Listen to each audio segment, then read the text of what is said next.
नमस्कार दोस्तों, स्वागत है आपका परीक्षावाणी चैनल में। तो हम लोग पढ़ रहे थे पर्यायवाची। पिछले वीडियो में हम कुछ पर्यायवाची हम लोग पढ़े थे और उसके बाद हम लोग अगला देखेंगे। तो देखिए 5 पर्यायवाची हम लोग पढ़ चुके थे। 6वें नंबर में क्या है? कामदेव। कामदेव क्या है? एक भगवान माने जाते हैं, जो काम के देवता माने जाते हैं। तो कामदेव पर्यायवाची है। काम है, मदन है, मनोज है, और इसके बाद जो है अनंग है। अनंग का मतलब क्या होता है? इसमें अन उपसर्ग लगा हुआ है, और अंग, अंग का मतलब शरीर, यानी जिसके शरीर ना हो उसको हम लोग क्या बोलेंगे? कामदेव। पंच सर है, तो देखिए पंच लगा हुआ है, पंच प्लस सर। तो सर का मतलब होता है बाण, और पंच का मतलब क्या होता है? 5। तो ये इसका हो गया पंच सर। इसके बाद है रति पति। तो रति प्लस क्या है? पति। पति का मतलब क्या होता है? पति। ठीक। और रति यानी जो कामदेव की जो पत्नी थी उसका नाम था रति। जैसे आप लोग जब श्रृंगार रस पढ़ेंगे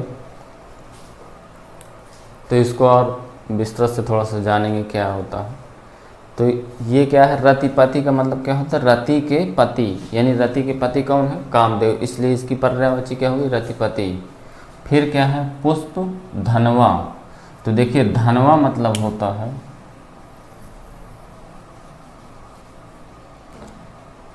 ये धनवा।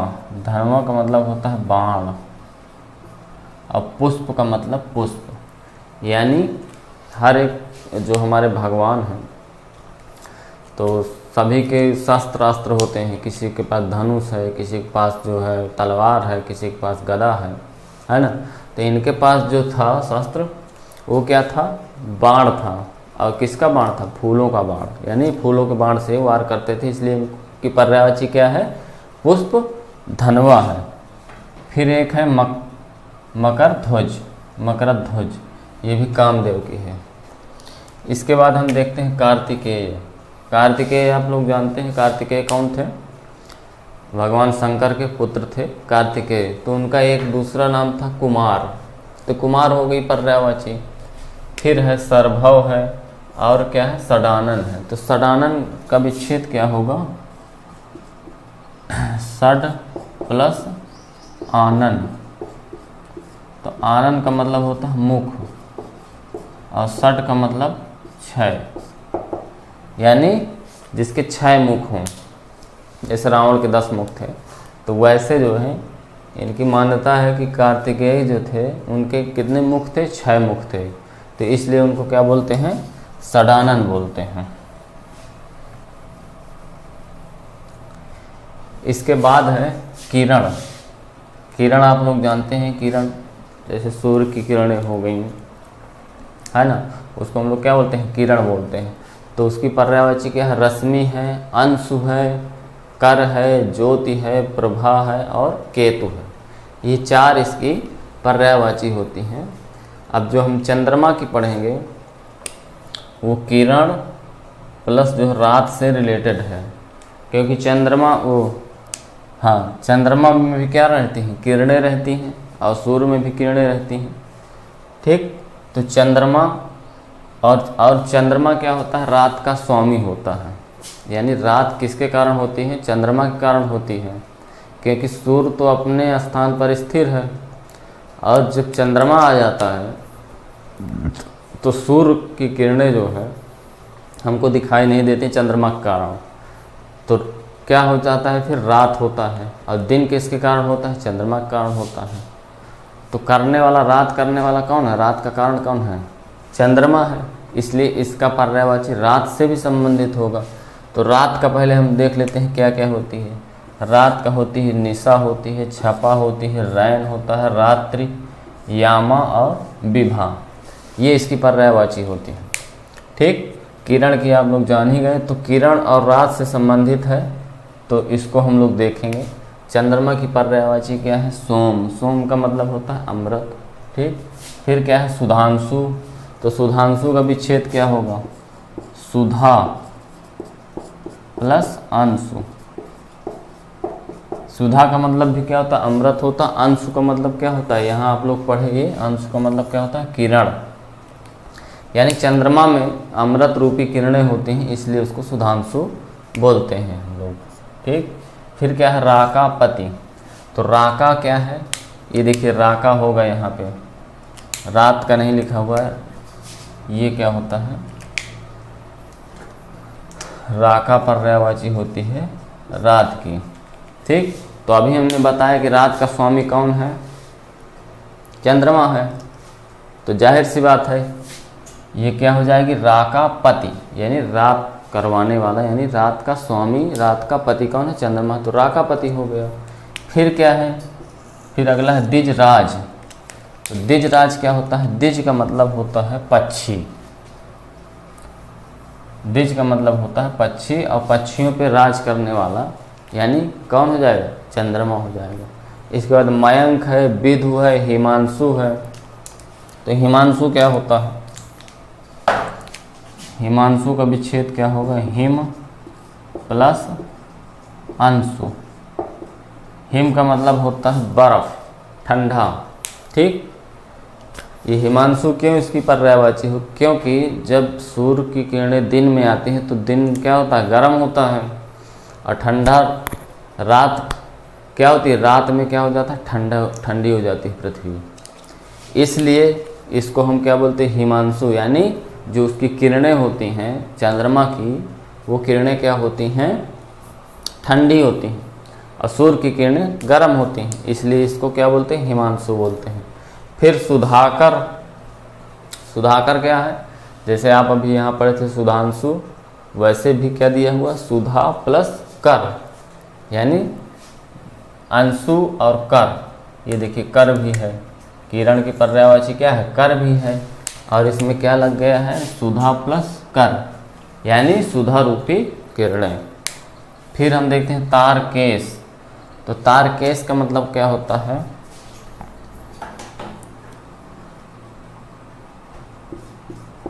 तारक प्लस ईश, यानी जो हमारे तारे होते हैं। ठीक, तारक का मतलब तारे, छोटे छोटे जो तारे दिखाई देते हैं आसमान में, है ना, उनका स्वामी माना जाता है किसको? चंद्रमा को। तो देखिए ईश लगा हुआ है, कल के वीडियो में बताया था ईश का मतलब क्या होता है? पति या स्वामी। तो वैसे तारकेश है, तारक प्लस ईश, गुण संधि हो गई, तो ये क्या हो जाएगा? तारकेश हो गया यहाँ पे, यानी तारों का स्वामी जो होते हैं, जो छोटे छोटे तारे होते हैं चंद्रमा के आसपास या जो आसमान में है, उनका स्वामी माना जाता है। फिर क्या है? इंदु है। फिर क्या है? निशाकर। निशाकर का मतलब क्या होता है? एक कर का मतलब तो किरण होता है, और एक कर का मतलब होता है करने वाला, यानी निशा का मतलब क्या हो जाएगा? रात्रि। ठीक, और क्या लगा है? कर। कर का मतलब क्या होता है? करने वाला। कर अगर कहीं लग गया तो समझो कि उसका अर्थ क्या होगा? करने वाला। अब इसका अर्थ पूरा क्या हो जाएगा? निशा का मतलब रात्रि, यानी रात्रि करने वाला। यानी रात्रि कौन करता है? रात्रि किसके कारण होती है? चंद्रमा के कारण होती है। तो ये देखिए क्या हो गया? हाँ, ये निशाकर हो गया। इसके बाद क्या है? छपा नाथ। नाथ का मतलब भी क्या होता है? पति होता है, स्वामी होता है। ये नाथ का मतलब क्या होता है? पति या स्वामी। और छपा मतलब ये देखिए, छपा यहाँ कहीं होगा, ये छपा मतलब रात्रि। तो ये छपा नाथ का मतलब रात्रि का स्वामी। फिर क्या है? राकेश। तो राका होती है, ये यहाँ पे राका लिखा हुआ है, रात्रि की पर्यायवाची। और राकेश जो हो गया, तो राकेश का संधि विच्छेद क्या होगा? ये राका प्लस ईश, वही चीज़ है। ठीक, तो राका का मतलब रात्रि, और ईश का मतलब स्वामी, यानी रात्रि का स्वामी, यानी रात्रि करने वाला कौन हो जाएगा? राकेश। ठीक, इसके बाद शशि है। ठीक, फिर हिमकर आ गया, ये जैसे यहाँ पे क्या था, हिमांशु यानी ठंडी किरणें, और ये हिमकर, हिम का मतलब ठंडी, कर का मतलब क्या, यहाँ कर का मतलब किरण से है, यहाँ कर का मतलब, यहाँ भी कर का मतलब, ये कर का मतलब, ये कर का मतलब किरण से है, यानी ठंडी किरणें, लेकिन ये कर का मतलब क्या हुआ, करने वाला। ठीक, इसके बाद चंद्रमा को चांद कहते ही हैं। ठीक, फिर निशापति आ गया, तो निशा का मतलब रात्रि है ना, निशा का मतलब क्या हुआ, रात्रि हुआ, और पति का मतलब स्वामी या पति यानी रात्रि करने वाला।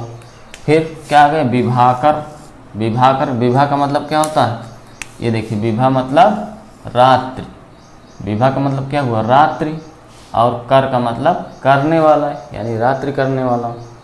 फिर तारापति, तारापति, तारा भी हमने बताया कि जो रात में तारे टिमटिमाते हैं उनका स्वामी भी किसको माना जाता है, चंद्रमा को माना जाता है। तो ये क्या हो गया, तारापति। इसके बाद रजनीश, तो रजनी का मतलब भी होता है, ये रात्रि की पर्यायवाची होती है रजनी, रात्रि की पर्यायवाची क्या होती है, रजनी भी होती है। इसका विच्छेद हम लोग करेंगे, क्या होगा,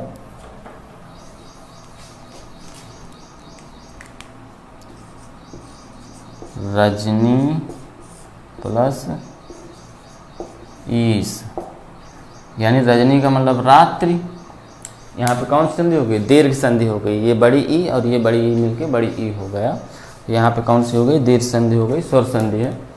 संधि जब हम लोग पढ़ेंगे तो और समझ में आ जाएगा। तो रजनीश का मतलब रात्रि का स्वामी, रात्रि करने वाला, तो ये भी रजनीश भी हो गई चंद्रमा की। फिर क्या है, अंशु माली, अंशु का मतलब किरण, माली का मतलब क्या होता है, माला, यानी जब उसकी किरणें होती हैं तो एक माला के समान हमको प्रतीत होती हैं, तो इसलिए उसका पर्यायवाची क्या हो जाता है, अंशु माली। तो देखिए चंद्रमा की इतनी पर्यायवाची है, जैसे मैं आपको समझाया हूँ, अगर आप लोग वैसे ही समझ के खुद अगर आप पढ़ेंगे तो निश्चित है इसमें से कोई चीज़ भूलने वाला नहीं है। कुछ चीज़ें हैं अलग से, जैसे मान लीजिए सोम हो गया, ठीक, तो सोम का मतलब सुधा यानी अमृत होता है।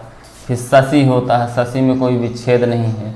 विधु है, मयंक है, ये कुछ चीज़ें आपको थोड़ा सा ध्यान देना पड़ेगा, नहीं तो इनका जब आप विच्छेद करेंगे तो आप खुद समझ जाएंगे कि चंद्रमा को क्या बोलते हैं, रात का स्वामी बोलते हैं। ठीक, अभी हम इसमें भी देखेंगे दिन, तो देखिए दिन की पर्यायवाची क्या होती है, दिन का दिन होता है, दीवा होता है, दिवस होता है, और क्या होता है, वासर होता है। 4 पर्यायवाची यहाँ पे दिन की लिखी हुई हैं। इसके बाद हम सूर्य देखते हैं, यहाँ चंद्रमा भी हम देख लिए, अब यहाँ सूर्य देख लिए। तो चंद्रमा को बोलते हैं रात का स्वामी, ठीक, और सूर्य को बोलते हैं, जब रात होती है चंद्रमा के कारण होती है, तो दिन किसके कारण होता है, सूर्य के कारण होता है। इसलिए अगर हम रात का स्वामी अगर चंद्रमा को मानते हैं तो दिन का स्वामी किसको मानेंगे, सूर्य को मानेंगे। तो वैसे ही दिन में भी लग जाएगा, है ना, जैसे रात में हम लगाते थे वैसे दिन की पर्यायवाची में ईश लगा देंगे, पति लगा देंगे, ऐसे करके तो बन जाएगी। तो देखिए क्या है, दिनकर है, पहली पर्यायवाची क्या है, दिन कर। तो दिन का मतलब आप लोग जानते हैं कि दिन होता है, और कर का मतलब करने वाला, यानी दिन करने वाला। दिन किसके कारण होता है, अगर सूर्य नहीं निकलेगा तो क्या दिन होगा, नहीं होगा, क्योंकि यार ठंडी में सूर्य क्या होता है, ठंडी में जो सुबह होता है प्रातःकाल लेट होता है, गर्मी में जल्दी होता है ना। तो वो जल्दी और देर की जो बात हो रही किसके कारण हो रहा है, सूर्य के कारण हो रहा है, यानी दिन जो करवा रहा है वो सूर्य करवा रहा है। तो इसीलिए किसका क्या हो गया, दिन कर, यानी दिन करने वाला सूर्य हो गए। फिर दिवाकर, अब दीवा का, ये दीवा भी देखिए क्या है, दिन की पर्यायवाची, यानी दीवा का मतलब दीवा करने वाला, यानी दिन करने वाला है, ये हो गए। फिर रवि है, भानु है, ये थोड़ा सा आपको देखना पड़ेगा, इनमें विच्छेद नहीं है। रवि हो गया, भानु हो गया, भास्कर हो गया, अर्क हो गया, फिर तरणी है, फिर क्या है, आदित्य है। आदित्य के बाद है सविता है, फिर दिनेश है और मार्तंड है। तो दिनेश का क्या होगा, जैसे क्या दिया हुआ है, दिन प्लस ईश, ये दिनेश का, दिनेश की विच्छेद क्या होगा, दिन प्लस ईश गुण संधि हो जाएगी, तो दिन का स्वामी है ना। जैसे हम राकेश में करते थे, यानी राका का मतलब रात्रि का स्वामी, वैसे क्या है दिनेश का स्वामी, वो दिन का स्वामी। तो दिनेश किसका हो जाएगा, सूर्य की पर्यायवाची हो जाएगा। अगला दिया हुआ है 13 नंबर यमुना। ठीक, यहाँ पे देखिए जितना पर्यायवाची आप पढ़ेंगे, हम कोई अल्फ़ाबेट से नहीं पढ़ा रहे हैं कि ABCD करके, या आपको पहले पढ़ाएं फिर इसके बाद का खा गा घंगा ऐसे चले। थोड़ा सा ऐसी पर्यायवाची हम पढ़ा रहे हैं कि जो एक दूसरे से थोड़ा सा संबंध है, रिलेशन है, तो ये जल्दी थोड़ा सा समझ में आएगा, इसलिए ऐसे ही आप लोग पढ़िए। और यमुना की हम लोग देखते हैं, यमुना की पर्यायवाची क्या है। यमुना को पहले जान लीजिए क्या माना जाता है, यमुना को माना जाता है पुत्री किसकी, सूर्य की। जो यमुना है नदी है, ठीक, जैसे गंगा है नदी है, तो गंगा को भी हम लोग माँ मानते हैं, और यमुना भी नदी है तो उसको भी देवी के रूप में पूजा होती है ना। तो उसकी जो उत्पत्ति हुई है वो कहाँ से हुई है, सूर्य से हुई है, सूर्य की पुत्री है वो। तो सूर्य की जब पुत्री है तो कल हमने बताया था कि जा अगर किसी में लग गया तो उत्पन्न माना जाता है, लेकिन अगर स्त्रीलिंग है तो उसमें कौन सा बड़ा जा लगता है। ठीक, ये एक बताया था। दूसरा बताया था सुत, यानी पुत्र के लिए, अगर पुत्र कोई होगा सुत, और पुत्री अगर होगी तो क्या हो जाएगी, सुता हो जाएगी।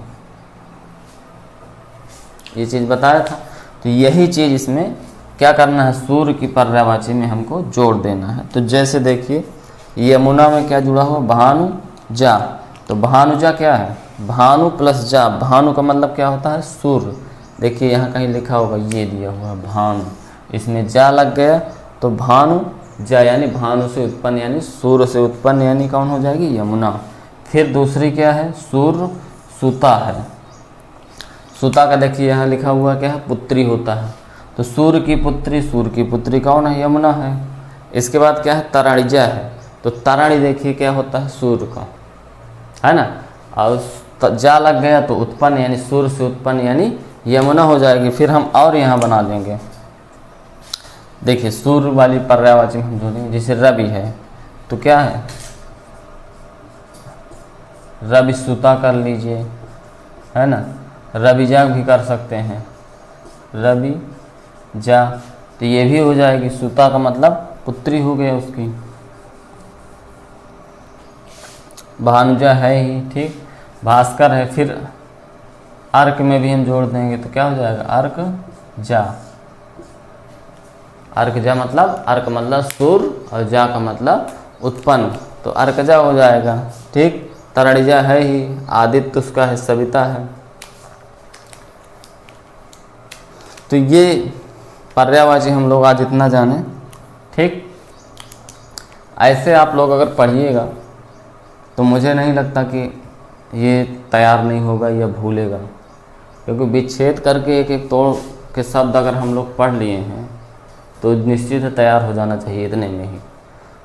फार्मूला जो हम कल बताए थे याद करने का, कि पहला रिवीजन एक हफ्ते मतलब 24 घंटे में होना चाहिए, फिर दूसरा रिवीजन होना चाहिए 1 हफ्ते में, वैसा ही करके पढ़िए। और जैसे हम यहाँ पढ़ा रहे हैं वैसे भी आप भी वैसे विच्छेद करके पढ़िए, जानिए कि चंद्रमा की मान्यता क्या है, चंद्रमा को हम क्या मानते हैं, है ना।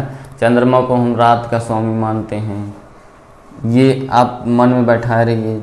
फिर इसके बाद दिन का स्वामी हम सूर्य को मानते हैं। फिर यहीं यमुना की आ गई पर्यायवाची, यानी सूर्य की पुत्री यमुना को हम लोग मानते हैं। तो ऐसे ऐसे करके है ये चीज़।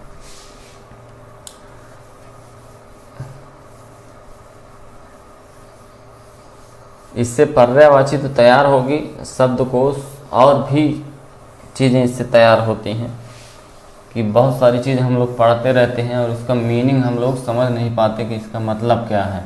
लेकिन यहाँ पे एक एक शब्द हम समझा रहे हैं तोड़ के, तो यहाँ तो सारी चीज़ आपको समझ में आ जाएगी। क्योंकि आप लोग बुक से पढ़िएगा तो किताब में ऐसा नहीं रहता है, किताब में सीधे सीधे पर्यायवाची दे देंगे। जितना भी आप बुक लीजिएगा, कहीं भी आपको बुक में ये चीज़ आपको नहीं मिलेगी कि वो एक एक विच्छेद करके तोड़ के ऐसे समझाया हो।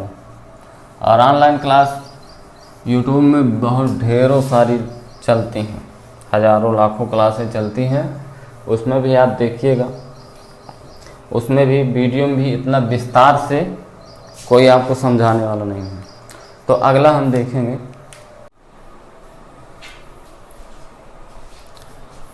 देखिए अगला है अर्जुन। अर्जुन जो महाभारत में है, पांडव थे, बहुत बड़े धनुर्धर थे। तो उसके बारे में क्या है कि सब उनके पास जो धनुष था उसका नाम क्या था, गांडीव। जो गांडीव धनुष था उनके पास, तो उसकी पर्यायवाची इसीलिए क्या हो जाती है, गांडीव धारी, यानी गांडीव धनुष को धारण करने वाले। तो इसकी पर्यायवाची पहली है पार्थ।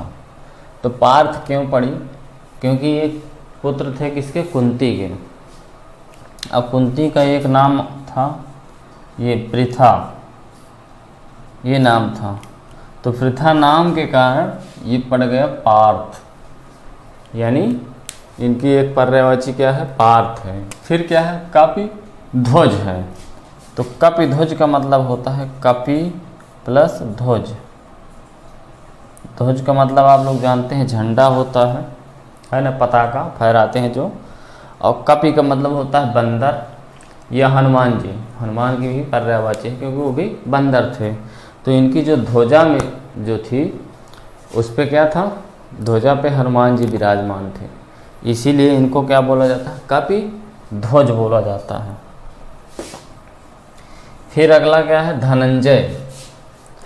अगला है धनंजय। तो धनंजय इसलिए बोला जाता है, धनंजय का मतलब होता है कि धन, जिसके पास धन हो। तो जब अर्जुन थे तो इन्होंने जो है, जो इनका राजसूय यज्ञ था उसके पहले इन्होंने कई आक्रमण किए थे, जिसमें से बहुत सारा सोना चांदी ये सब लाए थे और धन का काफ़ी ज़्यादा संचय हुआ था, इसलिए इनका नाम पड़ गया था धनंजय। फिर कौंतेय है। तो कौंतेय क्या होता है, कुंती के पुत्र के कारण कौंतेय हो गया।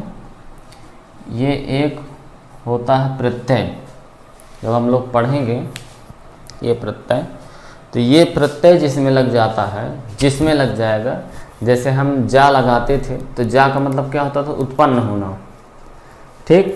तो ये प्रत्यय जिसमें लग जाएगा, जिस शब्द में, उससे उस मतलब उसकी उत्पत्ति मानी जाएगी। कि जैसे मान ली कुंती में ए लगने से कौंतेय हो जाता है, तो कौंतेय से उत्पन्न यानी अर्जुन।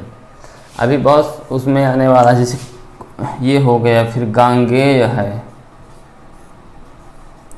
यानी गंगा प्लस ए, यानी गंगा से जो उत्पन्न हुआ हो। तो हम किसको बोलते हैं, गांगेय, गंगा पुत्र भीष्म को, भीष्म पितामह गांगेय बोला जाता है। फिर एक यहाँ पे कहीं पे है एक पर्यायवाची, आगे हम देखेंगे। जैसे आंजनेय है, ये देखिए आंजनेय, तो इसमें भी अंजनी प्लस ए जुड़ा हुआ है, जैसे इसमें जुड़ा है, जैसे इसमें जुड़ा हुआ है। तो इसका मतलब भी क्या है, अंजनी से उत्पन्न, ए का मतलब उत्पन्न होना या पुत्र, तो इससे भी मतलब इसका क्या हुआ, पुत्र। तो कौन है, हनुमान जी अंजनी के पुत्र हैं, इनकी माँ का नाम क्या था, अंजनी था, इसीलिए ये क्या हो जाता है, आंजनेय हो जाता है। ऐसे ही राधेय होगा। जैसे राधेय जो है, राधा के पुत्र को बोलते हैं, है ना। तो राधेय क्या कहते हैं, उसको बोलते हैं कर्ण जो था, कर्ण को राधेय इसलिए बोलते हैं कि कर्ण की माँ थी कुंती, तो कुंती ने उनको छोड़ दिया था, तो उसका पालन पोषण जो किया था, उन जो थी महिला जो थी वो राधा थी, और राधा थी तो फिर वो माँ कहलाने लगी उनकी कर्ण की, तो इसीलिए कर्ण को राधेय बोलते हैं। ये राधेय, तो इसमें भी ए लगा हुआ है। तो ऐसे ये भी जान जाए कि ए प्रत्यय जिसमें लग गए तो उससे उत्पन्न माना जाता है। तो देखिए धनंजय हो गए, कौंतेय हो गए। फाल्गुन, फाल्गुन क्या होता है कि जो क्या कहते हैं, इंद्र जो थे उनका दूसरा नाम फाल्गुन था, तो इंद्र के पुत्र ये माने जाते हैं अर्जुन, क्योंकि कुंती ने जो 5 पुत्र हुए थे तो हर एक भगवान से वरदान के रूप में मांगा था, तो हर एक उसमें से उत्पन्न हुए थे। फिर गांडीव धारी है, तो गांडीव ये इनके धनुष का नाम है, धारी का मतलब धारण करना, यानी गांडीव जो धनुष से धारण करते हैं। फिर क्या है, गांडीव धनवा है ना, तो धनवा का मतलब अभी जब बताए थे कामदेव की पर्यायवाची हम लोग पढ़े थे, पुष्प धनवा था, तो वैसे ही धनवा का मतलब बाण होता है, यानी गांडीव धनुष और बाण दोनों के लिए। फिर क्या है, गुडाका गुडाकेश, गुडाकेश का विच्छेद होता है गुडाका प्लस ईस, ये जो है गुडाकेश क्या है, गुडाका प्लस ईस। देखिए गुडाका का मतलब होता है निद्रा, और ईस का मतलब निद्रा का स्वामी, यानी जो निद्रा पे विजय पा लिया हो, यानी ऐसा नहीं कि जो सो गया सोता रह गया, सो रहा है और कहीं भी जो है थोड़ा सा कुछ हुआ तो तुरंत निद्रा खुल जाती है, यानी निद्रा पे विजय प्राप्त किए थे, इसलिए इनको गुडाकेश बोलते हैं, यानी गुडाका प्लस ईस। इसके बाद हम लोग देखते हैं वायु की। वायु की पर्यायवाची क्या है, पवन है, वात है, हवा है, समीर है, अनिल है, बयार है और मारुत है, तो इसमें कुछ विच्छेद की जरूरत नहीं है। दूसरा हम हनुमान है, तो हनुमान जो है वायु के, आप लोग जानते हैं कि वायु के पुत्र माने जाते थे, और इनकी माँ का नाम था अंजनी और पिता का नाम था इनके केसरी, और इनकी वायु से उत्पत्ति मानी जाती है। वायु से उत्पत्ति इसलिए मानी जाती है क्योंकि ये बंदर रूप में थे, और बंदर लोग जानते हैं कि कितना उछलते हैं, कूदते हैं, यानी हाँ, इसीलिए इनको क्या माना जाता था, हवा का पुत्र माना जाता था, वायु पुत्र माना जाता था। तो फिर जब पुत्र माना जाता था, अगर ये फीमेल होते तो क्या लगता, सूता लगता या जा लगता, लेकिन ये मेल होने के कारण सुत लगेगा और केवल जा लगेगा। किस में लगेगा, पवन में। जैसे पवन के हवा के पुत्र माने जाते हैं तो क्या हो जाएगा, पवन सुत हो जाएगा, तो ये देखिए पवन सुत हो गया। ठीक, रामदूत, रामदूत इसलिए बोला जाता है, दूत का मतलब मैसेंजर होता है, जो मतलब हमारी बात को दूसरे राजा या दरबार में या कहीं पहुंचाने का काम करता है, तो उसको हम लोग मैसेंजर बोलते हैं, और हिंदी में उसको दूत बोला जाता है। तो राम के दूत यही माने जाते थे, क्योंकि जो भी इनकी बात होती थी तो यही क्या कहते थे, पहुंचाते थे। फिर क्या है, पवन कुमार, कुमार का मतलब भी होता है पुत्र, कुमार का मतलब भी क्या होता है, पुत्र, यानी पवन के पुत्र। फिर क्या है, कपीश्वर, तो कपीश्वर का संधि विच्छेद होता है कपि प्लस ईश्वर। देखिए कपि का मतलब होता है बंदर, कपि का मतलब क्या होता है, बंदर होता है, और ईश्वर का मतलब स्वामी, यानी ये बंदरों के स्वामी थे। कौन, हनुमान जी।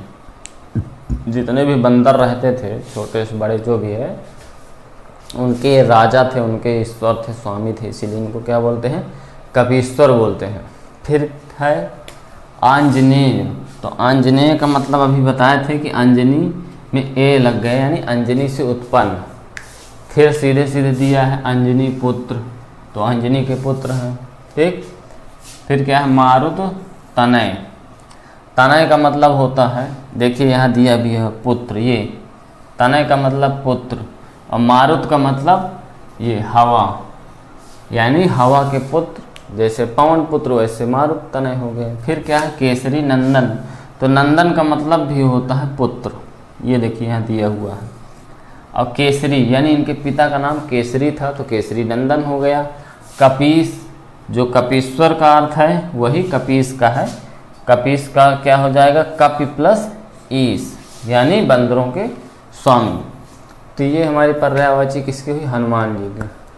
वैसे अब आप लोगों को रट गया होगा, जैसे जैसे विच्छेद करके इतना बता रहे हैं तो याद होने लगा होगा। फिर हम देखते हैं कृष्ण की पर्यायवाची, कृष्ण की पर्यायवाची कौन कौन सी है। देखिए कृष्ण का क्या है, मोहन है, गोपाल है। मोहन इसलिए बोलते हैं क्योंकि इनको देख के हर कोई क्या हो जाता था, मोहित हो जाता था, इसलिए इनको हम लोग क्या बोलते थे, मोहन। इसके बाद है गोपाल। तो गोपाल का विच्छेद होता है गो प्लस पाल। पाल का मतलब होता है पालने वाला, और गो का मतलब होता है गाय। यानी कृष्ण क्या थे, यदुवंशी थे, यादव समाज से थे, यादव जाति के थे। तो यादवों का पहले क्या था कि जाति के आधार पर सबका पैसा बढ़ जाता था, ठीक। तो जो यादव जो थे, जिनको गोप भी बोलते हैं, ठीक, तो वो क्या करते थे कि गायों के पालने का काम करते थे। तो ये भी कृष्ण का भी जन्म यादव वंश में हुआ था, तो ये भी क्या करते थे, गाय पालते थे, इसीलिए इनका नाम क्या पड़ गया, गोपाल पड़ गया, ठीक। इसके बाद क्या है, दामोदर है। तो दामोदर क्या होता है, इसका भी हम विच्छेद कर लेंगे। दामोदर का होता है दाम प्लस उदर, गुण संधि हो जाएगा। दाम का मतलब होता है रस्सी, ठीक, और उदर का मतलब होता है पेट, यानी जिसके पेट में रस्सी बांध दी जाती है। कहने का मतलब ये है कि जब छोटे थे बाल्यावस्था में तो बहुत सारा माखन चोरी कर ले जाते थे। तो जो इनकी माँ थी वो क्या करती थी, इनको रस्सी से बांध देती थी पेट से, तो इसीलिए इनका नाम क्या पड़ गया था, दामोदर, ठीक। बंशीधर, बंशी का मतलब क्या होता है, बांसुरी, और धर का मतलब धारण करने वाला, यानी ये बांसुरी धारण करते थे। फिर वासुदेव, वासुदेव इसलिए पड़ा क्योंकि ये वसुदेव के पुत्र थे, इसीलिए इनका नाम वासुदेव पड़ गया। फिर नंद, नंदन।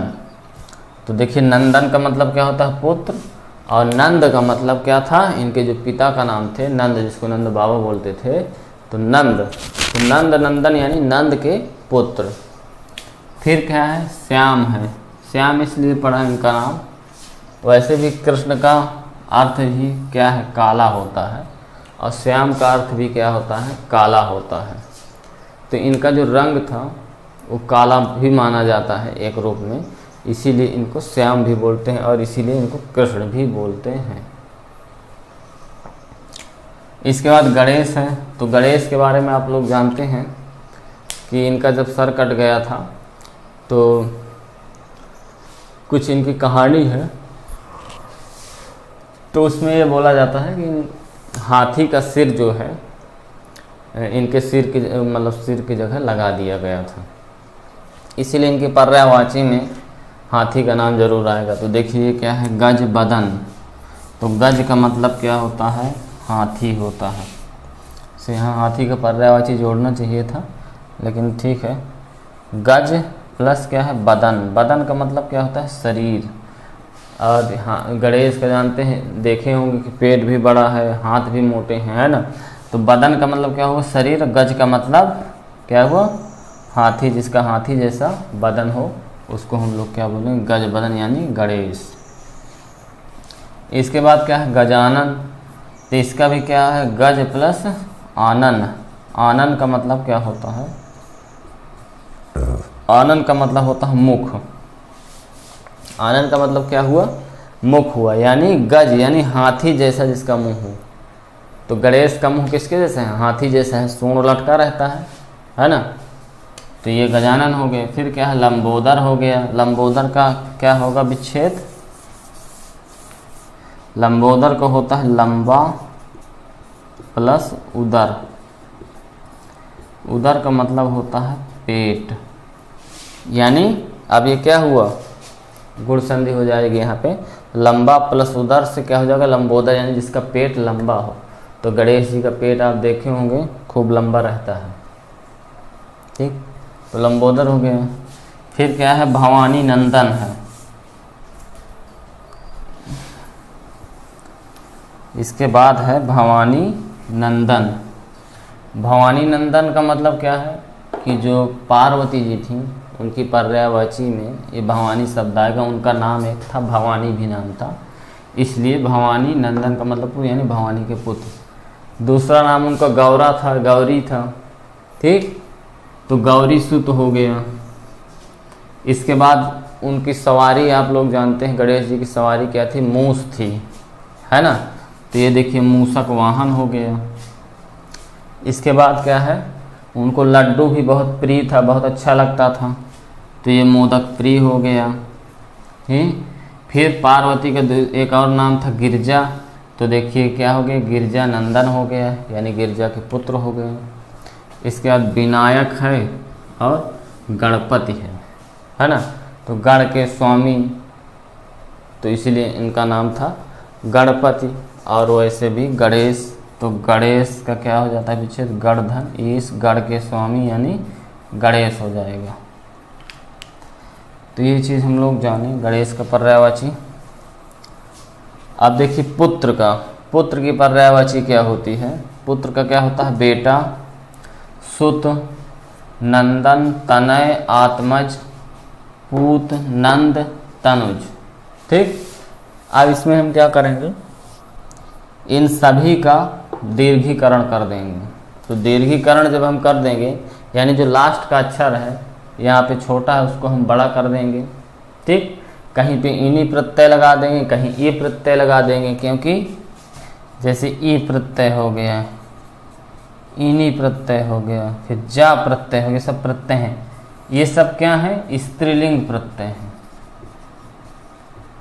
ठीक, तो चूंकि पुत्री, पुत्री स्त्रीलिंग है, तो यहाँ पे हम क्या करेंगे, स्त्रीलिंग प्रत्यय इनको लगा के पुत्री का बनाएंगे पर्यायवाची। तो जैसे देखो बेटा है तो उसका क्या हो जाएगा, बेटा का हो जाएगा बेटी। ठीक, सुत है तो इसको हम बड़ा आ कर देंगे, सुता, है ना। नंदन है तो इसको हम इनी प्रत्यय लगा देंगे, यानी क्या हो जाएगा, नंदिनी हो जाएगा। तो नंदिनी किसकी पर्यायवाची, पुत्र है। अब तनय है तो इसमें हम कर देंगे तनया। ठीक, इसके बाद आत्मज है तो इसको भी बड़ा कर देंगे, आत्मजा कर देंगे, तो ये पुत्री की हो गई। ठीक, पुत्री है ही पूत का। नंद है तो नंदिनी हो ही गया यहाँ पे। ठीक, तनुज है तो इसका क्या हो जाएगा, तनुजा। तनुज का क्या हो जाएगा, तनुजा हो जाएगा। ठीक, इसके बाद ये लड़की है,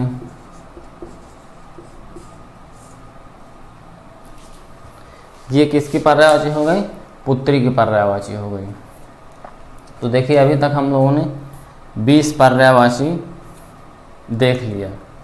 लगभग हर एक पर्यायवाची में कम से कम 6 से 7 शब्द कम से कम हैं, किसी में 2-4 हों तो हों, नहीं तो किसी में 5-6 से ज़्यादा नहीं हैं। यानी 200 के आसपास जो है, किसी किसी में बहुत थोड़ा सा ज़्यादा हो गई हैं। 200 के आसपास हमने यहाँ पे शब्द देखे और विधिवत विच्छेद करके देखे। आप बार बार जो है वीडियो को देखिए, हमारी क्लास को देखिए, ऐसा नहीं कि थोड़ा सा देखे फिर उसको स्किप कर दिए। कोई भी क्लास है किसी भी चैनल का, हम ये नहीं कहते हमारा ही चैनल, किसी भी चैनल का है, क्लास है, अगर आप देख रहे हैं तो कम से कम उस क्लास को पूरा, लगभग अधिकांश उसका पार्ट है जो, उसको आप लोग देखिए, क्योंकि पूरा आप जब क्लास देखते हैं तभी चीज़ें अच्छे से समझ में आती हैं। ऐसा नहीं कि 5 मिनट देख के उसको हो गई। पार्ट है, एक दूसरे से जुड़ा रहता है। ठीक, तो ये हम लोगों ने अभी तक इतना देखा। अभी बहुत सारी पर्यायवाची बाकी हैं, लगभग 100 के आसपास पर्यायवाची तो हम यहाँ करेंगे ही। प्रमुख कम भी हो सकता है, मान लीजिए एक आंकड़ा बता रहे हैं, तो ऐसे ही हम लोग देखते रहेंगे और विच्छेद कर करके। तो आज के लिए बस इतना ही, धन्यवाद।